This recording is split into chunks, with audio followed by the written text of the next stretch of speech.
Hey everyone, it's Maria Sato with Tracks here for video of week 13 of the YouTube Pagan Challenge.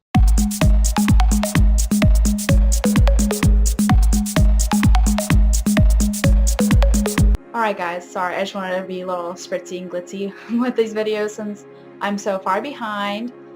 Yeah, like Charlie, I started off originally with the whole thing, and then I went through the phase of not making videos, of hermiting, and just not doing anything, and so that's why I'm really far behind. So here we are today. So what divination tools do you use? I use Oracle. I use Oracle decks a lot. Sometimes I use Tarot. I also use the clouds, and I use birds. Primarily crows, hawks, and owls. Alright, very strange variety of divination tools, I know. It's just these things are what my intuition really resonates with, what really clicks in my head is those different forms of tools. And so I'm going to go over my different Oracle decks and things that I use. So let's go. I have everything right here behind me. This is the, oh goodness, if I can reach, okay. This is the Earth Magic Oracle deck by Stephen D. Farmer. This is the first Oracle deck I've ever bought, and I absolutely love it. This is my go-to deck for any divination. If I do readings for anyone else, this is such an intuitive deck. That's why I'm so drawn to it. And so you can see on the back of the card, it's the Tree of Life kind of thing, and then this is the other side. It's very I want to have like very just intuitive. It's quite gorgeous to look at. I mean, you can see the different colors and everything. It's just a beautiful deck. It's so intuitive, and so that is, and so very easily interpreted. And so you can interpret it how the situation calls for. And so, like, this is one of my favorites. I love this card, Ceremony. It's one of my favorites. So this is the primary deck I use for any reading. I primarily do my daily readings with this deck. I do readings for people with this deck. It's just my go-to. And then my other Oracle deck that I recently got that I started working with and I do really enjoy is the Moon Phases Oracle deck. And I did do an unboxing video for this. I think you can see like the back. It's kind of like the cool etchings, and the front is just beautiful. Like, very much has a lot of moon phases and animals. So it's very much a nature-driven deck as well, more along the lines of the darker side of nature, just because it is the moon and everything like that. And so this one's a little bit harder for me to interpret because the images are not as intuitive. However, now I'm getting more familiar with it, it's a lot easier for me to intuit what the messages are trying to say. And so I try to do a daily pull with both of my cards, and you can also, like, I'll do like 2 from the moon phases, 2 from the earth magic, or do 1 and 1 from each. And sometimes I'll just do just the earth magic or just the moon phases. And then the only tarot deck, I mean, I have quite a few tarot decks, some that I bought, some that were gifted to me. I mean, I work with them sometimes, but honestly, the only one that I found myself really drawn to working with on a regular basis is the Tarot of the Spirit. I did a video about this a long time ago when I first got it, and it's like a traditional tarot deck. It has the suits, it has the structure, it has the 72 cards, whatever. However, the images and the suits are a little different. So instead of being wands, cups, disc, you have fire, you have water. Oh gosh, they're all mixed up. Yes, you have fire, you have water. What else you got? I mean, you do have the, oh goodness, you do have, there's wind. You do have the major suits as well, and this is one of them. This is suit number 11, which is Karma. And so I like it because it's the images are they're very organic, they're very intuitive, they're very psychological. And so they really strike a chord when you look into them deeply. Like 2 of Water, Sacred Chord.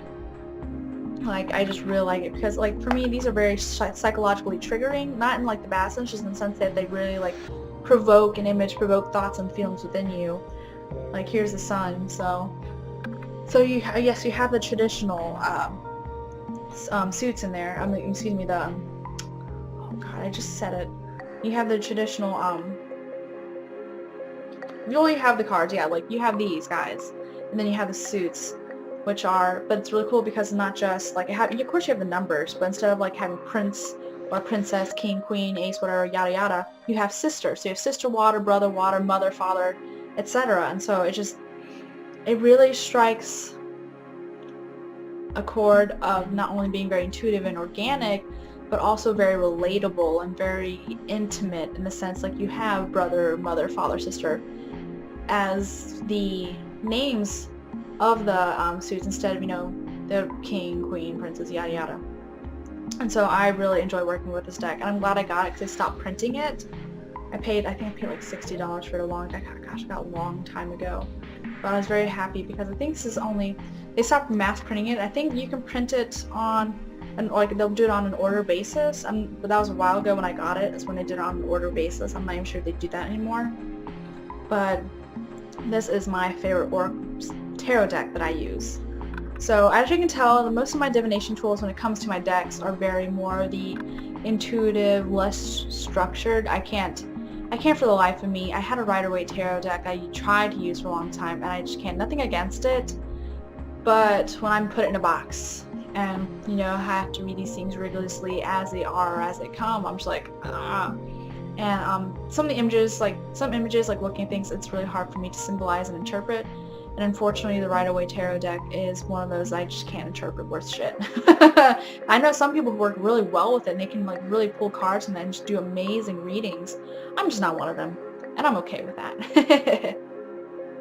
And then the two other forms of divination that I really like using, well, I sometimes use smoke, so I guess it's another one. So there's three other forms I use. I use clouds, birds, and smoke. Now with clouds, like I was talking about in my recent video about Frigga, working with Frigga and Norse deities, I look at the clouds as messages, and so I just look at the shape and what presence they feel. Like I don't look for specific shapes. I don't look like, oh, does that look like an apple? Does that look like a hammer kind of thing? It's more along the lines of, if they do present a shape, then awesome.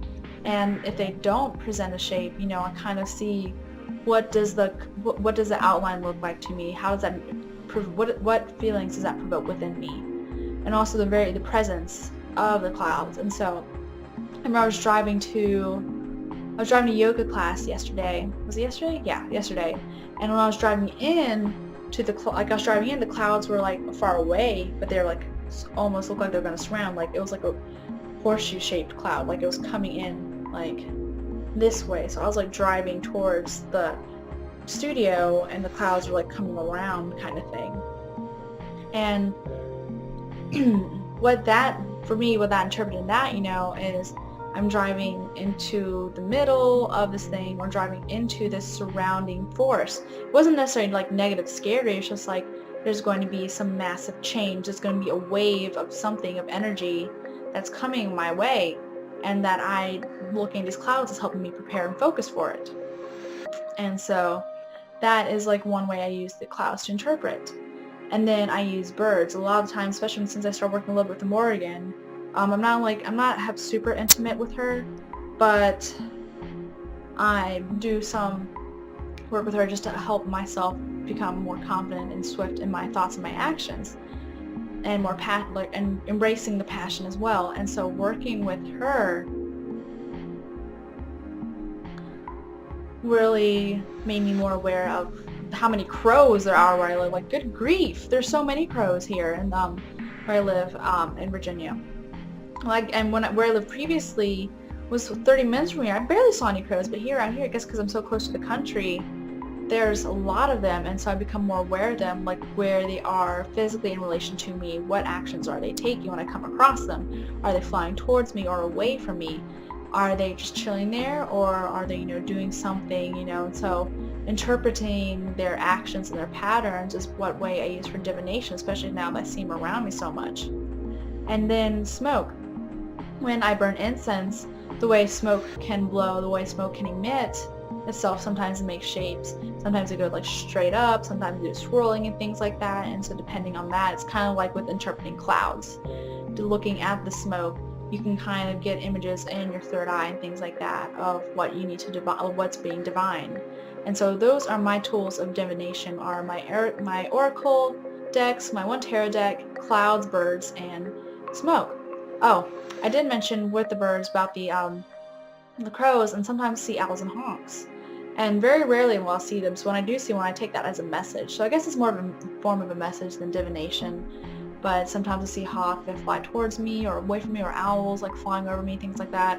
I had a couple instances in the daytime where an owl would just like swoop over me in the school campus for no reason. That's like in the middle of the city. And so, you know, take that as a message from whoever. And so those are just my different tools of divination that I like to use. It's very eclectic, very weird and different. Well, not weird, I should say, very scattered, but those are what really work for me. And I would love to know what tools you guys use. If you guys use any tarot decks, what works for you, because I'm open to using more tarot decks, but I'm just super picky. But I would love to hear from you guys. Blessed be. Namaste.